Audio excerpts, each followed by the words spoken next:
On today's video, I take in the local culture, try to make friends and sample some local delights. And red-haired pork. Hey, welcome to another one of my videos. Today you find me in Uman. This is actually a place of Jewish pilgrimage, hence the reason you see Boom Bagel over there. I'm staying in a hotel called the Hotel Zion. Down here we have everything in Hebrew. The whole area doesn't actually feel Ukrainian. It has a very interesting feel about it, and I want you to join me today as I explore this incredibly interesting city by the looks of it.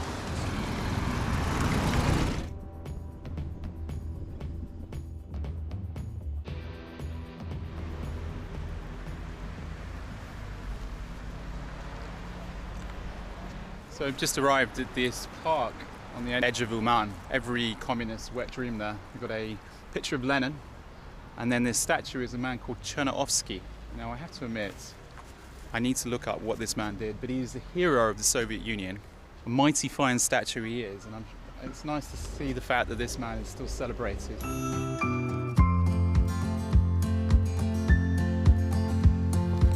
So I'm moving towards the edge of the town because rather than start in the middle where all the action is supposedly, I thought I'd go check out the parks that I'm seeing on the edge of the town, supposedly known as an area of outstanding natural beauty.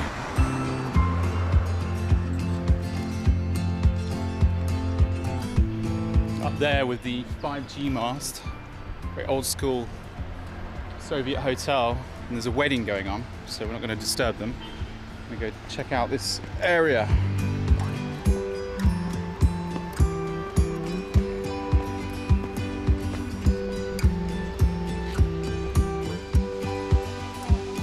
So on the edge of town, I find myself paying 100 hryvnia to go into this very well manicured park.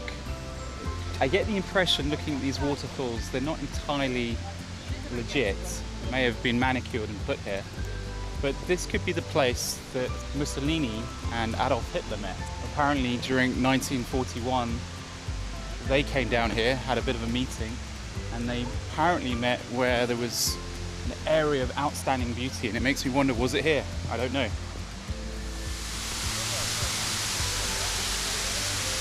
I'll be honest, I don't know where I am. This is definitely fake because this is a sort of stagnant pool of water. So obviously there's a man-made waterfall going on here.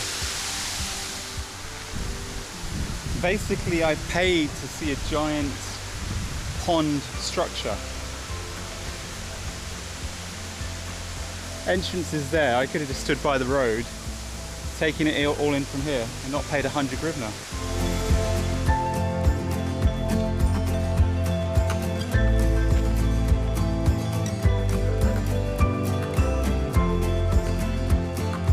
This is the place everyone does the mushrooms. I've been told that's not the right way. I've got to go down.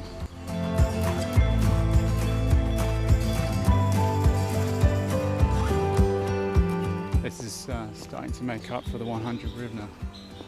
The sound of the forest. Very peaceful, very cool. In the sun, it's quite hot today. In the forest, it's nice and cool. Once again, welcome to another one of my videos. Thanks for watching this far.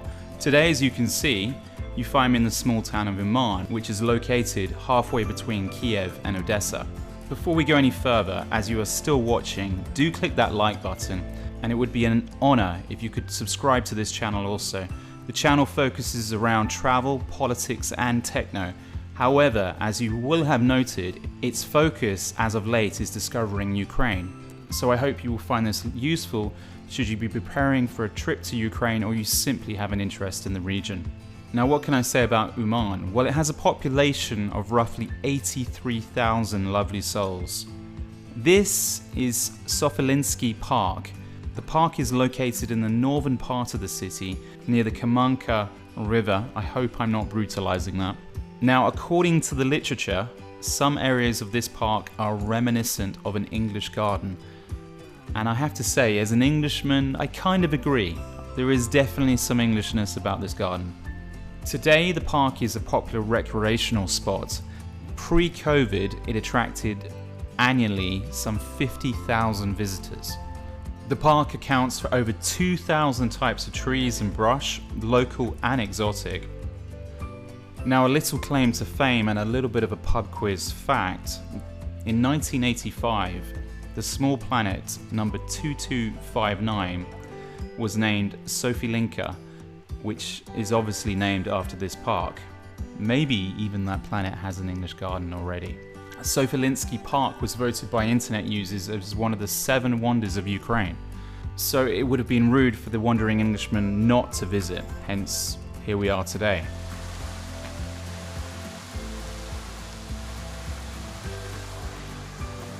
So as I walk along this theme park type park, it's probably a nice time to tell you the reason I came to Uman. Uman is obviously famous for the fact that it has picturesque walks like this. I didn't realize the walks involved money. I thought they were just sort of open to all.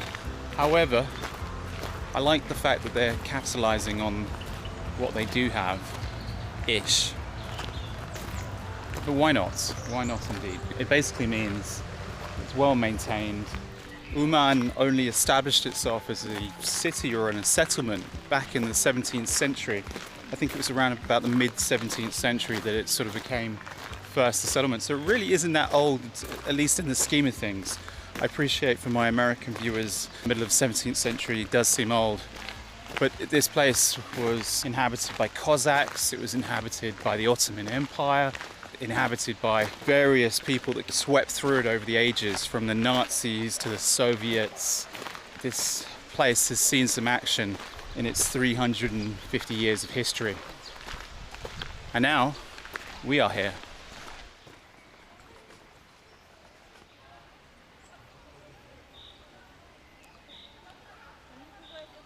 Could this be where Mussolini and Hitler stood up on a hillside and thought, this is ours now? Little did they know, Adolf would be fleeing to Argentina in 1945. Most think he shot himself and his wife in a bunker. The evidence points to the fact that he fled to Argentina.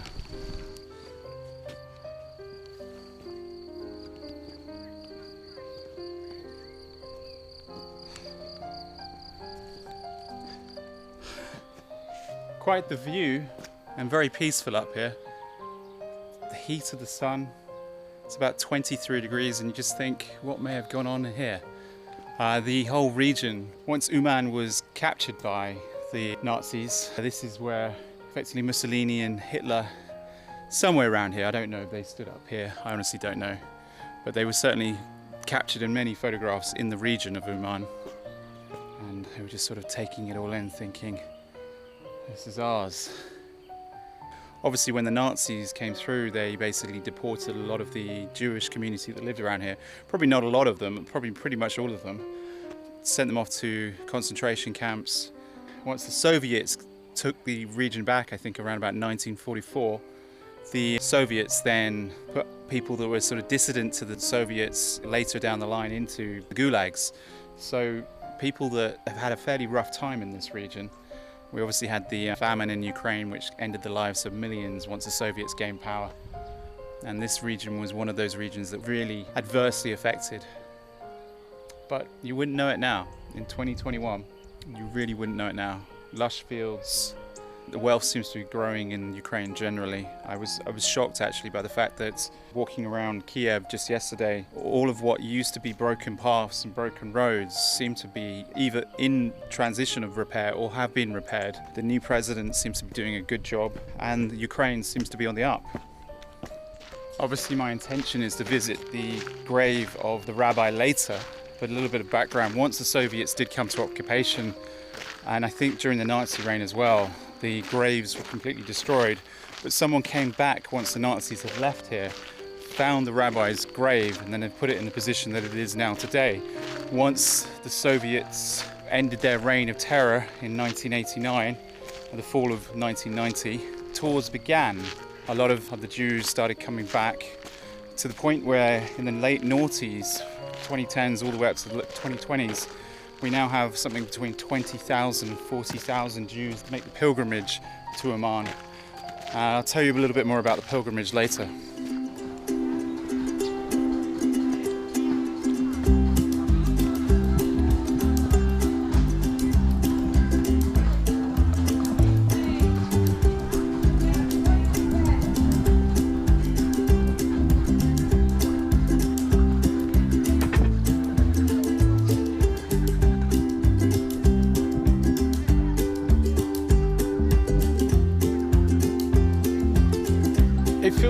Soviet resort place. That's what it feels like.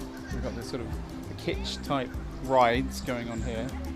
Nothing really feels that real, but there's a lot of kids here. The kids are enjoying it, and if you want to go on the water, you can hire a little rowboat or something else. I'm not sure what these things are over here. Sort of pedalo type boat, Soviet pedalo. In the West we had plastic ones. Over here they got metal ones.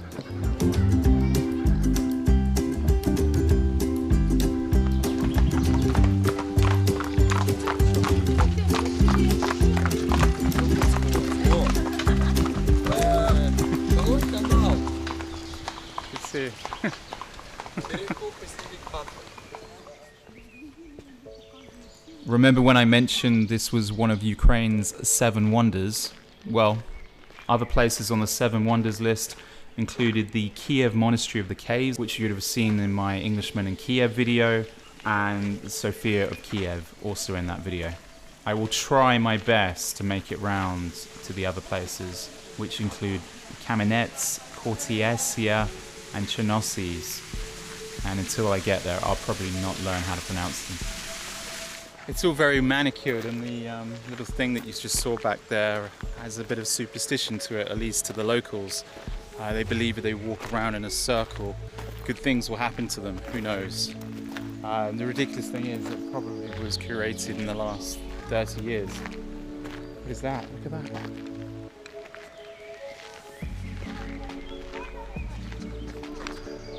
Just got excited because I saw a red squirrel.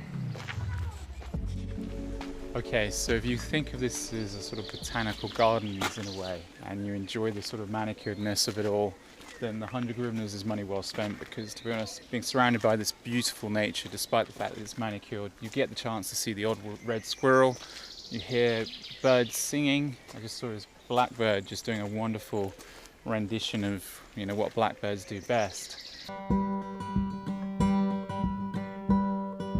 Blackbird singing in the dead of night. And as you can hear all around us, there are some phenomenal bird songs. As an Englishman, I quite like that. I think everyone likes that, to be honest.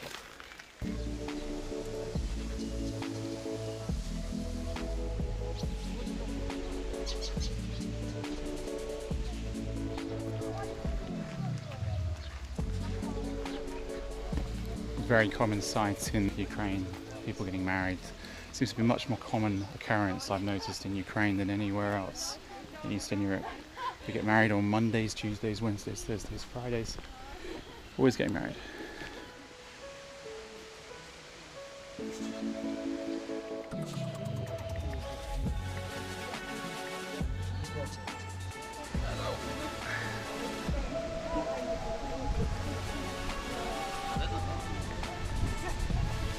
I think these dogs with green things in their ears are strays. The Ukrainian thing is they will often put green tags in their ears.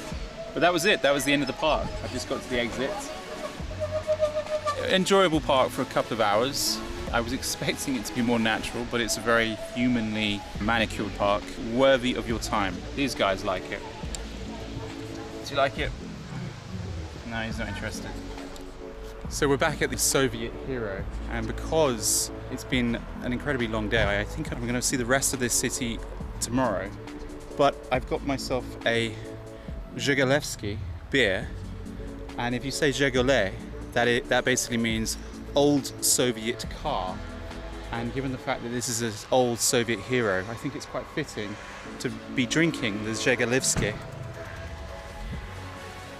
Toast to you, and a toast to Ukraine.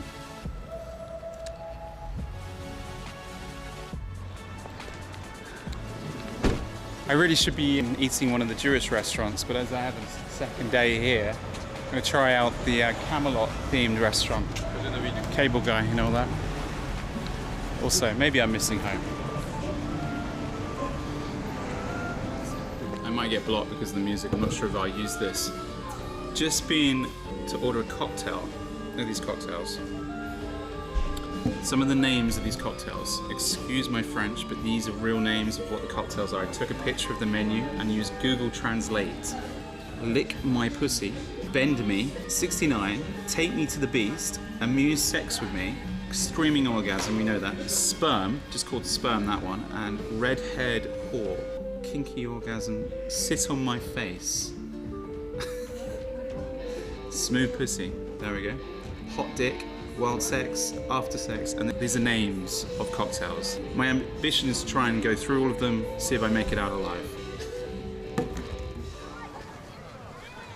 Well, I couldn't contain myself any longer. I had enough of those dodgy cocktails, and I thought I'd come down to the water edge, where apparently there's going to be a display of fountains, I believe, and that's going to happen at 9 o'clock. So let's see what happens.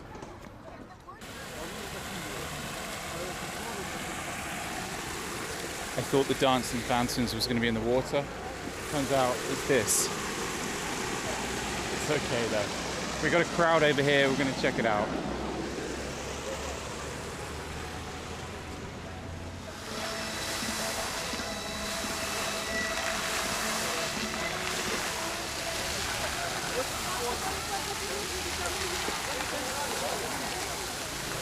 So this is the biggest attraction at 9 p.m. Why not?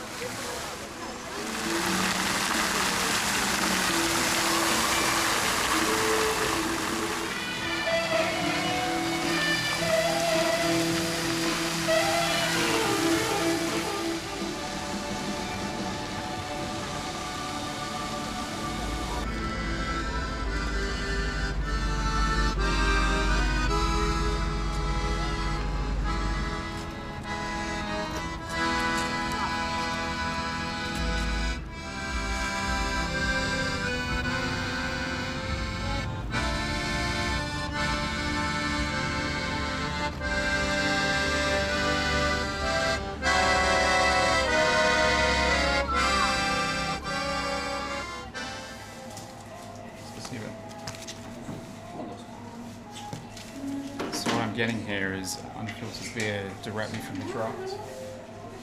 18 for a pint.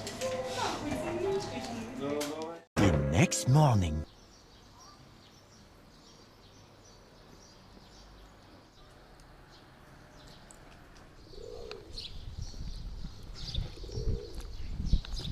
Do you ride this car? I wonder if it has a flux capacitor or something.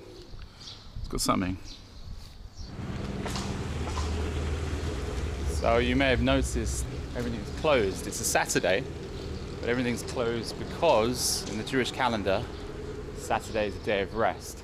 The Shabbat being on the Friday, and then they all rest on the Saturday. I have to say I'm very annoyed with myself. I wanted to see the grave of Rabbi Nackman. Rabbi Nackman is the reason so many Jews make the pilgrimage to Uman. But of course, being the fact that I'm not Jewish and the fact that I'm slightly ignorant in these matters, yesterday was the Shabbat, and obviously after the Shabbat, after the sun goes down, the Jews will stop using technology and it's a day of rest for them. So until the sun goes down later tonight, I think around about 9:30, 10 o'clock, no filming, no mobile phones, nothing. But I got to meet them. I got to go into the gravesite of Rabbi Nackman. It was segregated. The men were praying on one side, and then on the other side of the fence, which I couldn't see, were the women.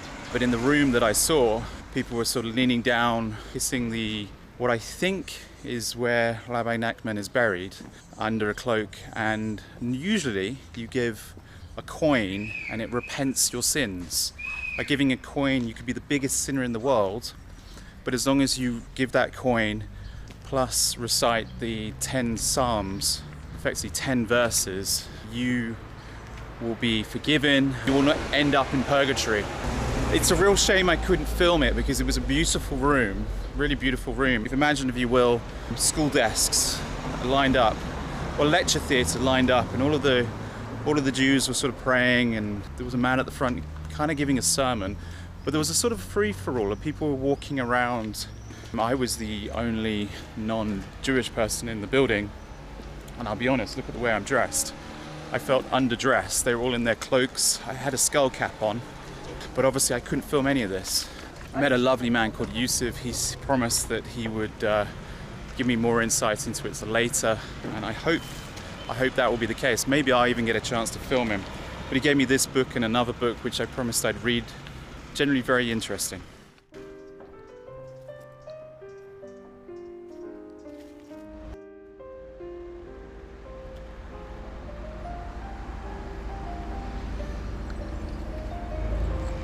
Here we have just some of the names from those that have fallen, brave individuals who have lost their lives, but remembered by what I believe is an eternal flame. I think probably being obstructed by the sunshine. If we head up here, not so eternal. I think at night time this is burning, but obviously not during the daytime, but this is a beautiful memorial. Fallen Soviet brave soldiers.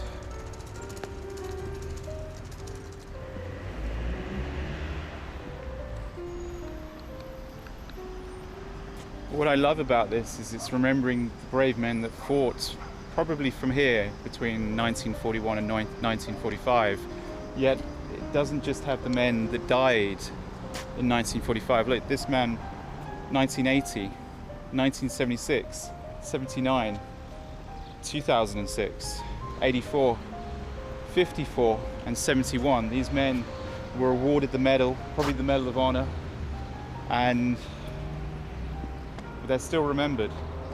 I think that's really beautiful.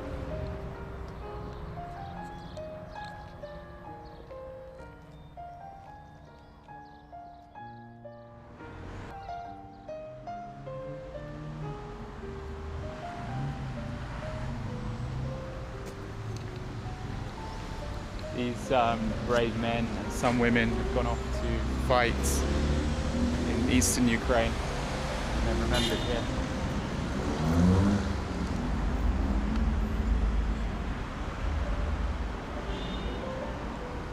And up here we have an old Soviet memorial, a Soviet mosaic in fact. Look at this, the detail.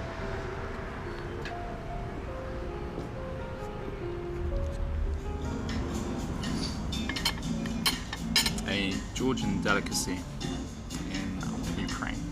Similar to borscht, put cream in. Yeah, lovely.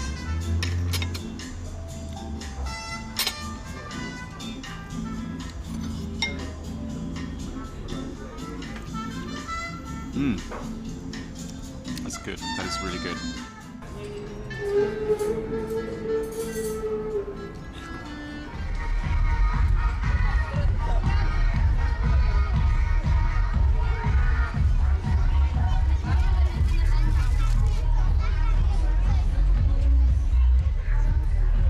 So now everything is shut on a Saturday. I find myself at a local fairground where they've given me this to apparently throw on people.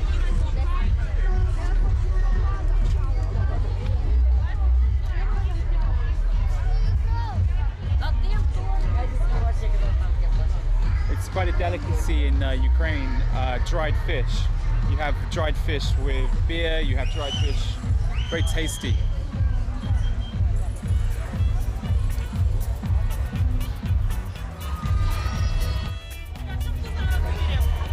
Dried meat. Is it good? It's good, yeah?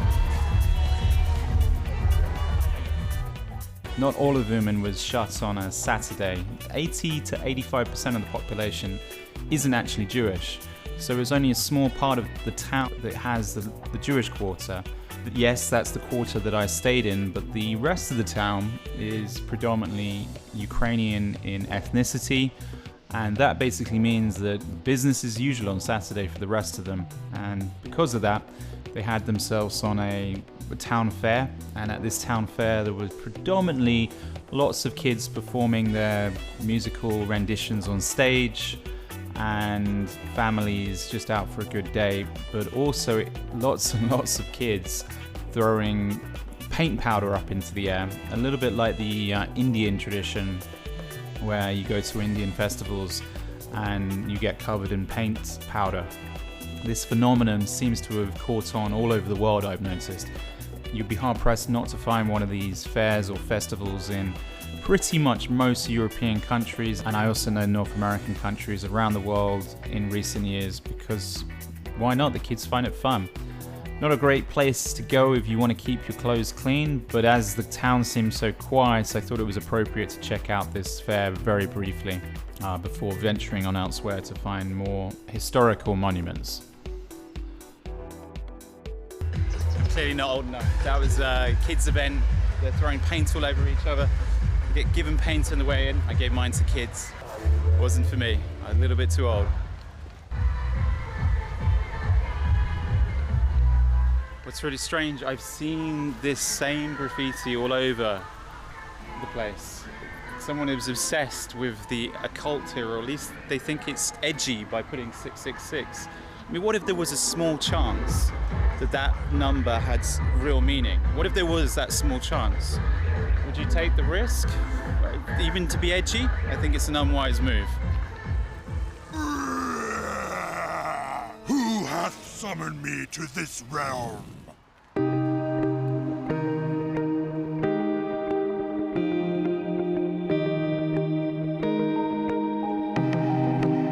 When paint isn't your thing, you can visit the Uman National Museum and take in some of the local heritage.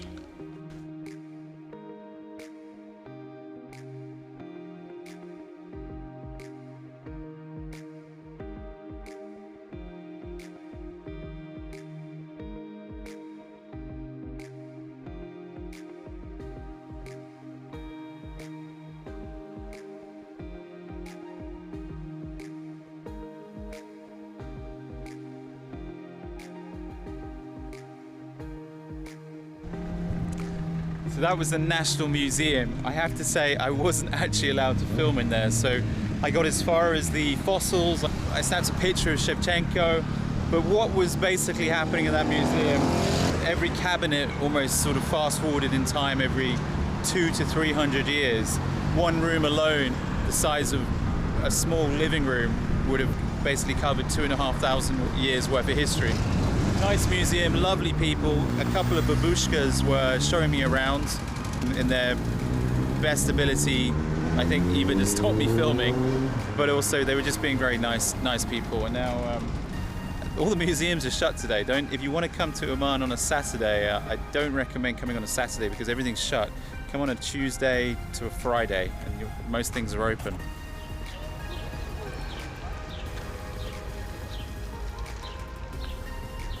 It would seem the firemen have the best view. They probably can stand up there. I don't know if this is really true, but they could stand up there, see if there's any smoke, and then they could suddenly raise the alarm, head on out of there in one of the fire trucks.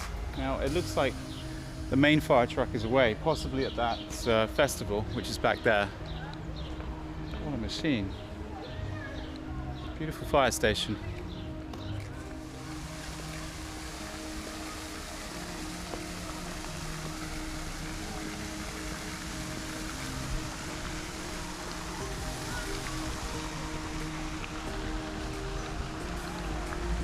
I think the best way to describe this square without filming the entirety is, remember the square in Back to the Future? So the town hall up here, which I think is an art gallery which is shut, fire station back there, and beautiful fountains and a lot of life around here.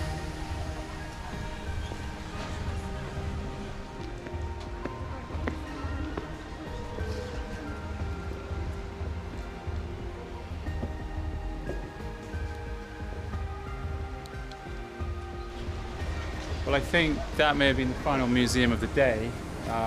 Once again, I wasn't allowed to film in there. It was basically an old church highlighting local children's art. I have to say the Ukrainian children are incredibly talented, certainly a lot more talented than anything I've witnessed, and then some incredibly old art.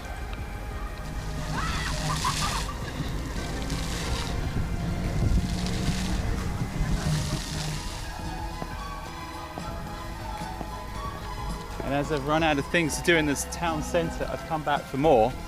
The second park, the second incredibly well manicured park, number 2, opened in 2019, I think. 2019. You can see it here first.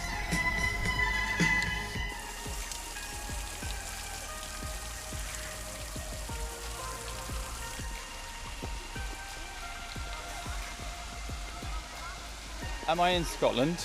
No, it must be in Ukraine.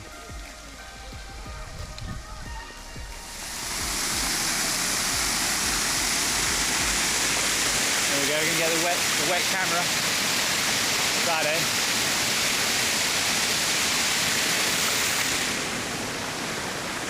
A little bit wet.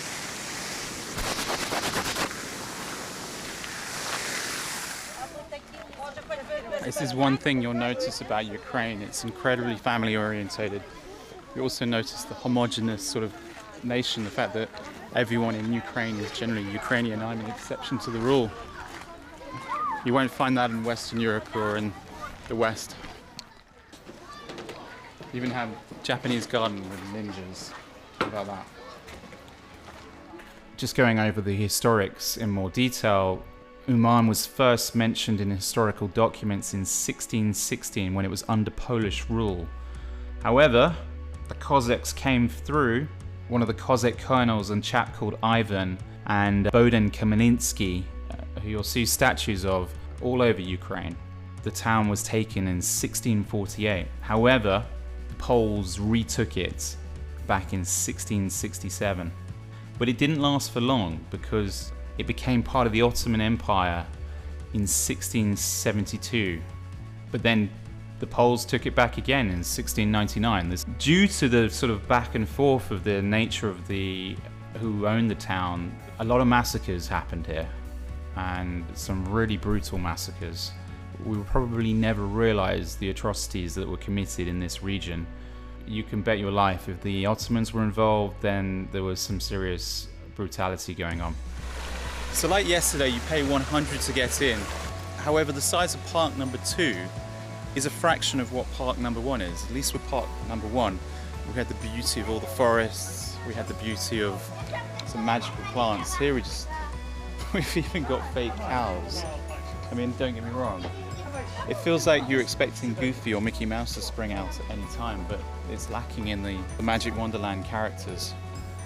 And it really is a fraction of the size. You could literally walk from the start to the finish and then back again, probably in about 10-15 minutes. So, whereas the other park took quite a few hours.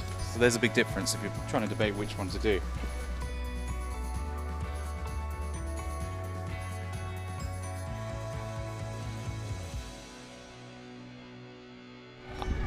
You want my truthful rating? 2 out of 5 for this one. The other one, probably 3.5 out of 5.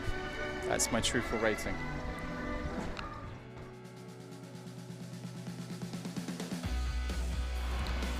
Well, that's the end of my walk, at least for today, around Uman. I think I've conquered both sets of epic gardens, very manicured. I've just hosting the old Soviet hero again. This time we've got a beer called Teterib. Although if I was English, which I am, I'd say probably TT-Pib, but it apparently is Teterib.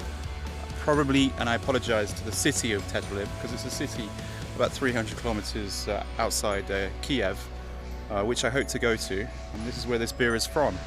So stay tuned for that, and I'm going to go chat with the babushkas over there and enjoy this beer.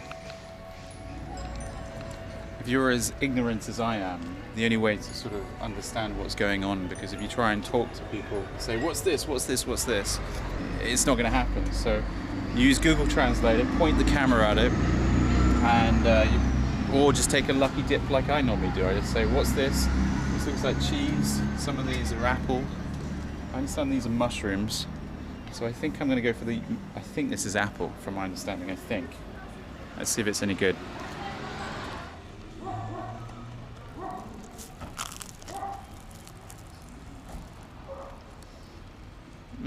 It's kind of like a savory pizza pastry with a bit of apple, I think. It's pretty good. The next morning. Good morning. I'm about to leave Uman, but it's my second attempt. I really wanted to show you what it's like at Rabbi Nackman's grave, so I'm going to go and attempt to have a look now. And that is before I get on the bus.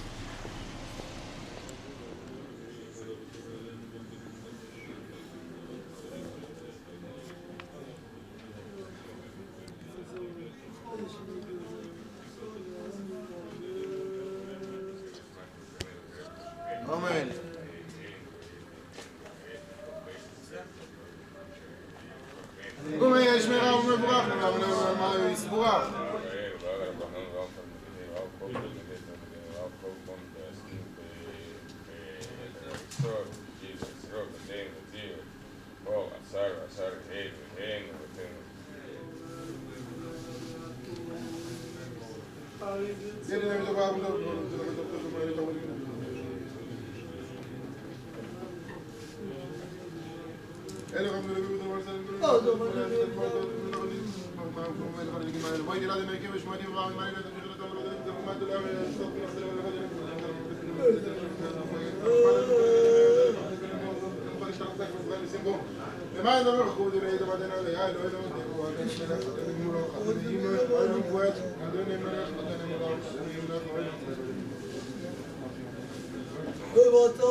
It's not like, I'll be honest, it's not something I'm used to seeing.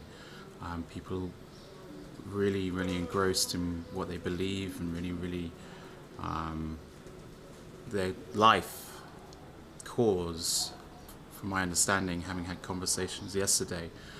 Yesterday I wasn't able to film people. Yesterday I wasn't able to use any mobile phones in the vicinity. But today, because it's a Sunday, and Sunday is not their day of rest, Saturday is their day of rest, I was able to at least go in, I'll be honest, pointing a camera directly while people are praying, for me didn't seem right. Despite them saying it was okay, it just didn't seem right. From my understanding is you recite the 10 Psalms, you deposit some money, and your sins are forgiven, and you'll no longer be in purgatory. A moving place. Interesting how it's segregated. Behind this fence here are where the women are. On this side is where the men are. I don't know what the women are doing. Maybe that's for another person to show on a different video. I can't because I'm a man. Fascinating and very different to a Roman Catholic or a Church of England service, which I grew up with, born into a Roman Catholic family, schooling, Church of England. This is very different, and it's also very different to what a lot of my Jewish friends have exposed me to. This is certainly what you would define as more on the Orthodox side, but I'm probably getting that completely wrong, because this is the Rabbi Nackman's followers, different to what you might see in other parts of the world. But Jews from all over the world make this pilgrimage just to have their sins forgiven. It's a very humbling experience.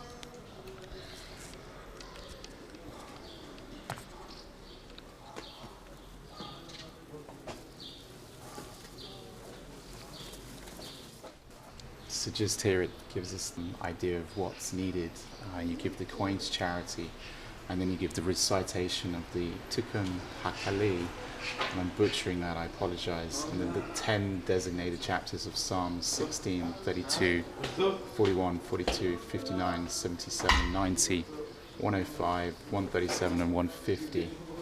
I could say, Rabbi now of blessed memory gathered 2 kosher witnesses and gave his promise that anyone that would come to his resting place and give a coin to charity for the resemblance of his soul and would say these 10 chapters of the Psalms, even if his sins and his transgressions were very great, heaven forbid, I will strive and I will strain, I will push myself beyond all limits to save him and to grant him rectification and to bring him forth from even the very lowest depths of the Gehenna. Even if that person will be whatever he will be, and even though he has transgressed whatever he has transgressed, only let him accept upon himself from now on he will not return to his past evil, heaven forbid. I am empathetic in all my words, but in this I am most empathetic that these 10 chapters will be very effective. Sikus Haran 141, Chaya Maran 225. May it be the Creator's will that he will merit to accomplish all that we pray for benefit and for blessing, and may the merits of the Tzadik stand by us, that we be saved with every salvation, we and all of Israel. Amen. And that's it. That is Uman. Obviously I've missed out parts, I've missed out streets, I've missed out a couple of museums because they were closed. but everything that was open I took in. And I'm glad that I got to go back and at least do a little bit of recce in terms of filming. I tried 3 days in a row to do that, but I'm pleased to have done that on my third day. Now onwards to my bus station. I'm gonna pick a bus and just go anywhere the wind takes me, so let's see where we go. Well, that was my journey to Uman. Thank you very much for joining me. If you like the content, there's more like this, click that subscribe button. My next journey is on to Kropotnitsky. I'm probably completely destroying the name of that, but waiting for a bus, and I'll see you in the next video. Thanks for watching.